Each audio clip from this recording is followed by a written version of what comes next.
Katera aplikacija, ki ste jo razvili, je po vašem mnenju najbolj spremenila življenje uporabnikov in na katero ste najbolj ponosni? To je sigurno serija spletnih aplikacij podjetja Business of Fashion, ki je vodilni medij na področju biznisa mode.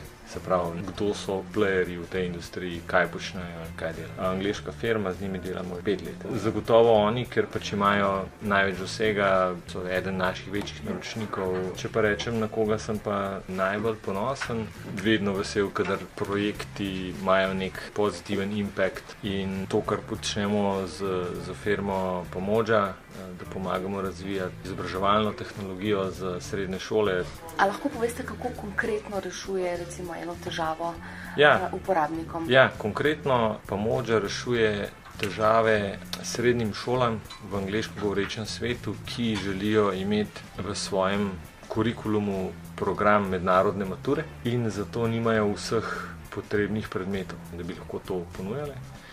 In v tem primeru Pomoža ponudi manjkajoče programe z neko rešitvijo nadaljavo, se pravi spletna učilnica, kurikulumi in testiranje. Zakaj ste podjetje deloma preselili v London? Mi smo izšli iz zgodbe skupaj z podjetjem Mimovrste. Mimovrste je v nekem trenutku predstavljalo tudi naš največji naročnik. Ko pa je bilo to podjetje prodano, smo pa mi bili ob precejšen del našega posla. Slučajno se je okrog tistega časa nam je pa Boštjan iz Zemante pomagal in nas je njegovemu kolegu tam gor priporočil, da nas se obrne še na nas za ponudbo pri razvoju enega projekta. Tako da smo prvi angleški projekt dobili relativno naključno. Predvsem s tem, ker je bil naš pristop iskren. Mi smo takoj povedali, da način, na katerega on želi to razviti, se nam ne zdi najboljši in s tem smo ga očitno prepričali. Potem je pa po nekaj obiskih delovnih se pokazalo, da je pač angleški trg startupov, ki rabijo tehnično pomoč velik. V Sloveniji, ko govorimo o startupu, večinoma govorimo o enem ali dveh ljudeh, ki sta oba tehnično sposobna nekaj narediti. Seveda so take ekipe tudi v Londonu, ampak veliko jih je pa tudi takih, ki so jim rečemo business heavy, torej imajo